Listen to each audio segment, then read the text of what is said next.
Sila ang bumubuo ng sindikato sa loob ng PNP.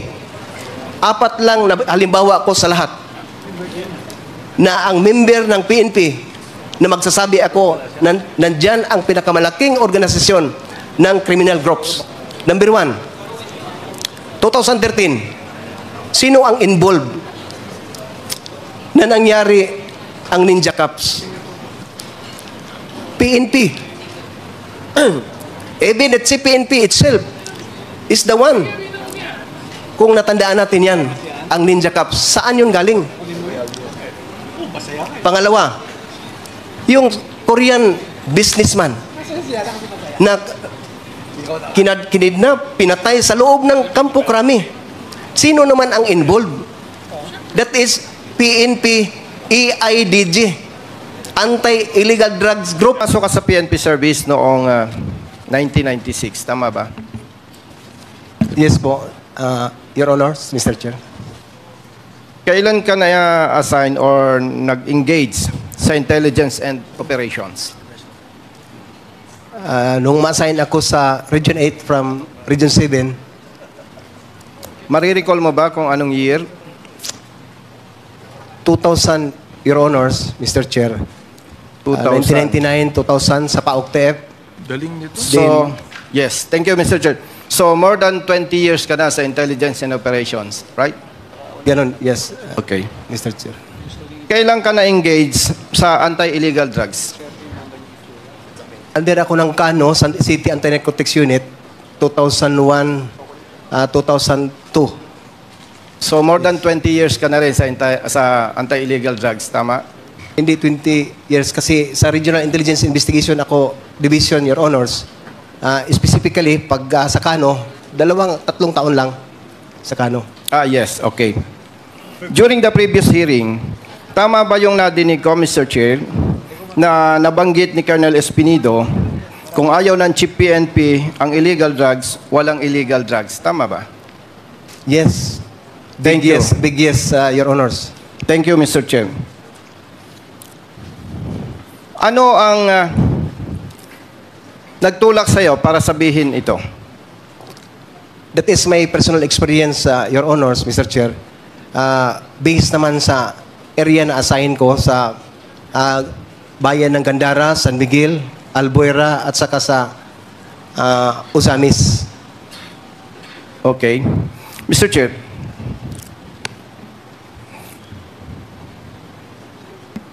naniniwala ka ba na alam ito ng maraming PNP personnel?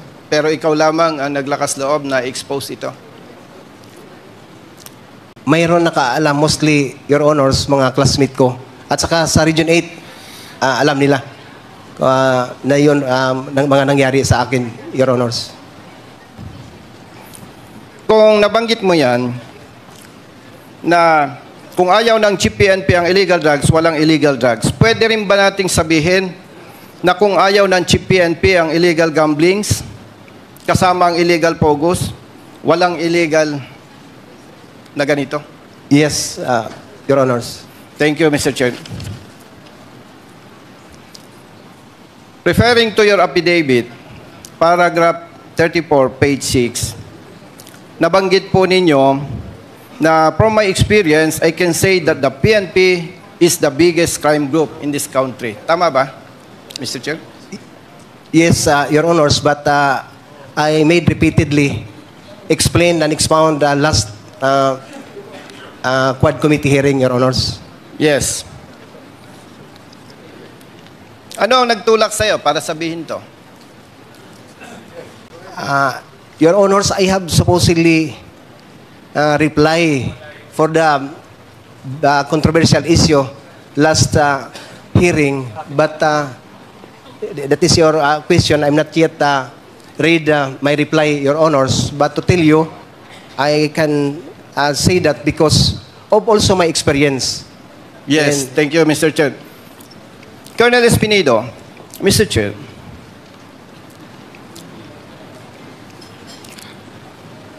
sinabi mo ba ito na the biggest crime group sa ating bansa ay ang PNP dahil may mga personnel ng PNP na involved sa illegal drugs? Yes or no?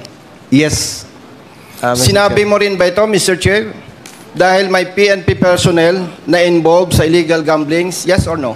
Yes, Your Honor. Sinabi mo rin ba ito dahil may mga involved na PNP personnel sa kidnappings? Yes, Your Honor. Sinabi rin mo ba ito dahil may mga PNP personnel na nasasangkot sa killings or EJK? Yes, or no? Yes, Your Honor. How about robbery holdup?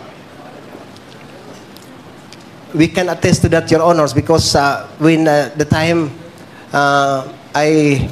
my last time here in 28 August 29, there is a news that there is a robbery holdup happened in Bataan with the 7 police officers involved. Yes, I agree with you. How about, na-assign ka sa Mindanao? Yes, Your Honor. Region 11. Sa pagkakaalam mo, mayroon bang human trafficking na nangyayari within Mindanao?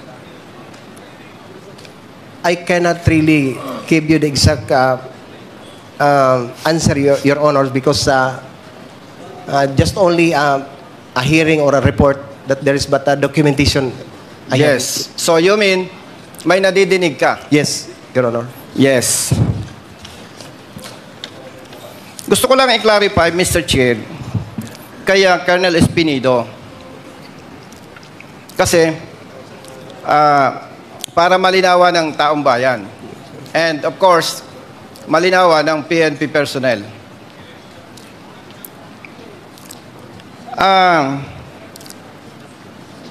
Kung pagbabasihan ko yung ating conversation, this hearing, tama bang sabihin na may mga personnel sa PNP na kriminal? Yes. Yes, Your Honor. Okay. Pero, hindi lahat ng personnel sa PNP ay kriminal. Yes, Your Honor. In terms of percentage, malaking porsyento ng PNP personnel ang kriminal o hindi? 60-40, Your Honor. Ano ang 60%? 60 ang mabait, 40 ang masama. I agree with you na may mga involved, pero hindi ako agree sa'yo na 60-40. Sorry. Yes. Meron ka ba, Colonel Espinido, na siyempre, pagkita mo yung problema, especially you, more than 20 years sa PNP, nakikita mo yung problema, di ba? Okay. Meron ka bang idea para ma-resolve or ma-address ito na kung saan sinasabi mo na maraming kriminal sa loob ng PNP? We have, Your Honors. Pwede po ba, Mr. Chair, madinig kung ano yung mga idea ni Colonel Espinido na pwedeng gawin ng PNP to address this problem? Mr. Chair? Your Honor, number 1, we must stick to the core values of the PNP. Dapat ang pulis. It refers to 4 aims. Makadiyos, God-fearing, makakalikasan, makatao at makabansa. Remember, Your Honors, when I applied for police or public basic recruit course as a PO1, sa pag-umpisa pa lang sa training, turuan ka na ng enlisted instructor mo na mag-utang. Tinawag na issuematic. Hanggang matapos ka sa pag-training mo, utang, loan, utang. Tinuruan ka na hindi ka magbayad sa utang mo kasi wala ka ng pera, wala ka ng sweldo, wala ka ng sahod.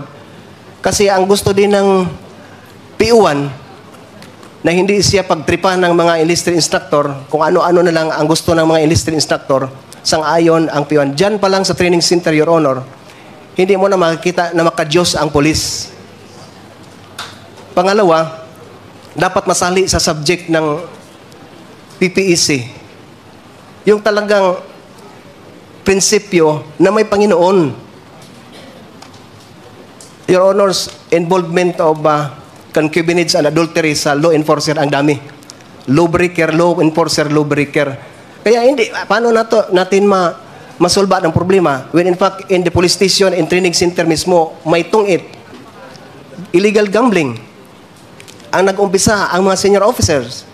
That's why I can say, Your Honors, Mr. Chair, that if we need to change the total PNP, the member of the PNP, it must be from the general down the line, not from the P1 up to the general.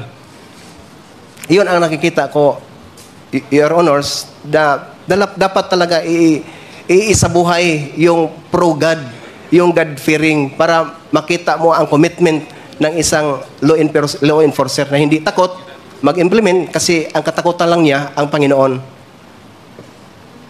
Your Honors. Mr. Chair, yung nabanggit ni Colonel Espinido, the first two for core values ng PNP, which is makadiyos at makatao. Balikan ko lang yung nabanggit mo na kung ayaw ng Chief PNP ang illegal drugs, walang illegal drugs. Kung Yes. ayaw ng Chief PNP ang illegal gamblings, walang illegal gamblings. Yes, Your Honor.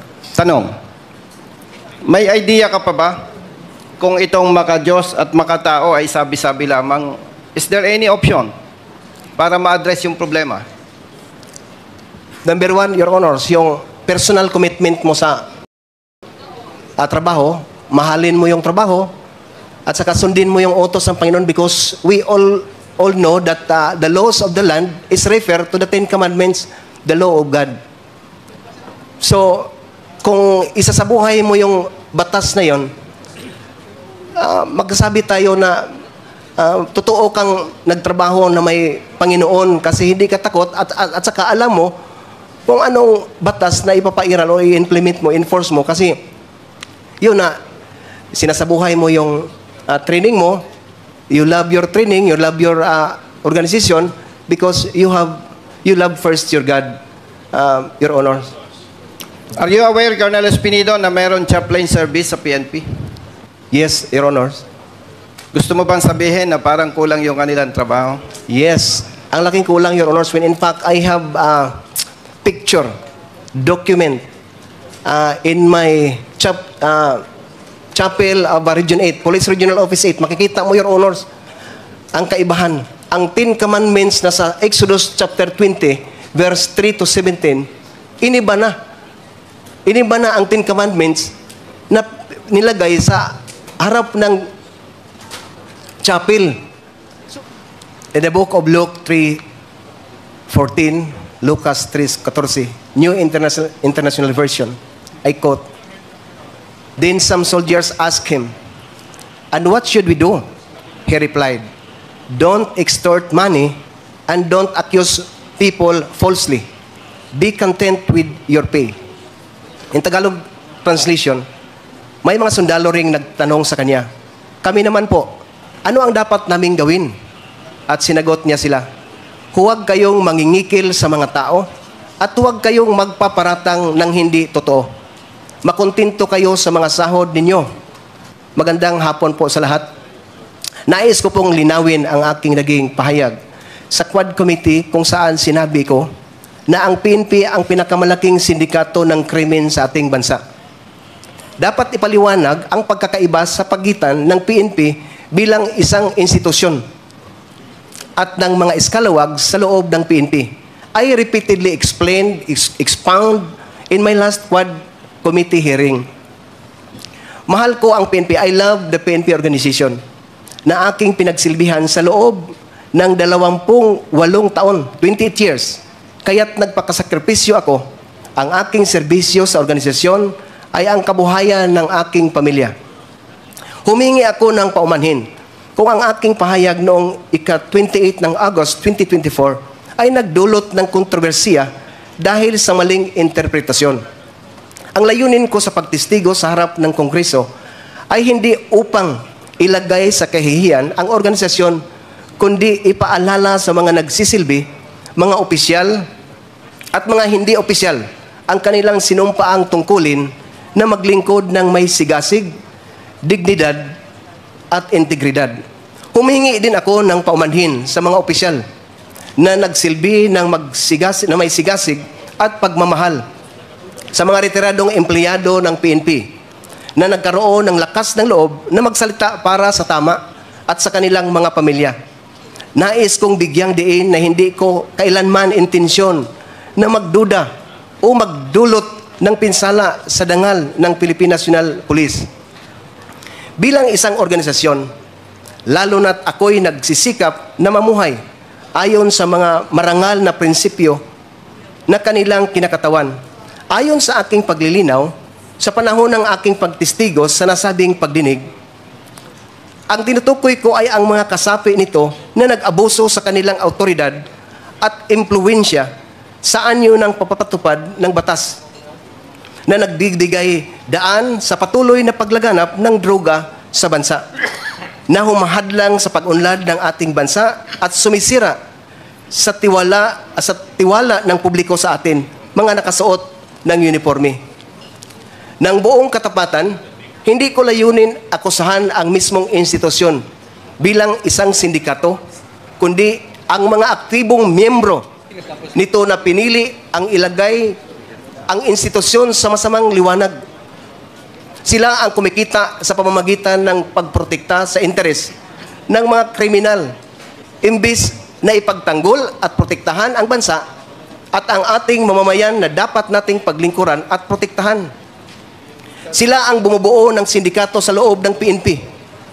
Apat lang na halimbawa ko sa lahat na ang member ng PNP na magsasabi ako nandyan ang pinakamalaking organisasyon ng criminal groups. Number 1, 2013, sino ang involved na nangyari ang Ninja Cups? PNP. Even at si PNP itself is the one. Kung natandaan natin yan, ang Ninja Cups, saan yun galing? Pangalawa, yung Korean businessman na kinidnap, pinatay sa loob ng Kampo Krami. Sino naman ang involved? That is PNP EIDG, Anti-Illegal Drugs Group. Member ng PNP, sabihan ko na lang member ng PNP kasi allergy ang PNP kung hindi natin nalagyan ng PNP members. Pangatlo, yung covered up, 6.7 million. Sino ang involved? Ang PNP pidig na naman. Member. Pang-apat, hindi lang tagal, nagsalita ako dito 28 ng August, pagka 29, may robbery hold up na nangyari. Sino naman ang involved? Alam naman natin mga kapulisan na sa atin ang problema. Hindi sa sibilyan, hindi sa politiko. I do believe that because ang lahat ng assignment ko, hindi ko kaibigan ang mayor. Pero makita mo ang trabaho ng isang totoong kawal o isang totoong pulis. Hindi naman nagmamayabang mga kasama ko. Ang problema sa atin, kung magtrabaho tayo ng totoo, sabihan na hambugiro, nagpapasip-sip. Saan tayo magpunta ang pulis? In Hebrews 13, verses 5 to 6, nagsasabi dito, iwasan nyo ang pagiging sakim sa salapi. Maging kontento kayo sa anumang nasa inyo, sapagkat sinabi ng Diyos, hindi ko kayo iiwan o pababayaan man. Verse 6, kaya buong pagtitiwalang masasabi natin, ang Panginoon ang tumutulong sa akin, kaya hindi ako matatakot. Ano ang magagawa ng tao laban sa akin? Lubos kong naunawaan ang saloobin at pagkabigo ng aking mga kapwa PNP na opisyal at membro, at ako'y taos-pusong humihingi ng tawad. Umaasa ako sa institusyon na tingnan ang aking pananaw sa mabuting paraan at kumilos ng masigasig laban sa mga kriminal na elemento sa loob ng organisasyon. Hinamon ko ang aking mga kapwa na kasuot ng uniforme na magkaisa at gamitin ang pagkakataong ito upang tukuyin ang mga gumagamit sa ating mahal na organisasyon para sa kanilang sariling kapakinabangan sa kapinsalaan ng buhay ng mga Pilipino, lalo na ang mga nasalaylayan ng lipunan, at alisin sila mula sa PNP ng tuluyan. Ilang linggo na lang bago ang aking pagreretiro, sa kalooban ng Diyos, if God's will, ako'y nanalangin na maalala bilang pinakamalaking tagapag-ambag sa pagbabago, pag-alis ng mansa sa imahe, at sa pagbabalik ng kaluwalhatian at dangal ng PNP. I say to this, pro-God government with God-fearing PNP. And lastly, in Matthew chapter 12, verse 30, clear word version, Jesus said, "If you are not with me in my work, you have set yourself against me. If you are not gathering with me, you are scattering." In Tagalog translation, ang hindi kampi sa akin ay laban sa akin. At ang hindi tumutulong sa aking pagtitipon ay nagkakalat, ang salita ng Diyos. 1 John chapter 1 verse 8. If we claim to be without sin, we deceive ourselves and the truth is not in us. Kung sinasabi natin na wala tayong kasalanan, dinadaya natin ang ating sarili at wala sa atin ang katotohanan. Last verse in the book of Ecclesiastes chapter 12 verse 14. God is going to judge everything we do, whether good or bad, even things done in secret. Thank you and good afternoon, Your Honors, Mr. Chair. To God be all the glory. Okay,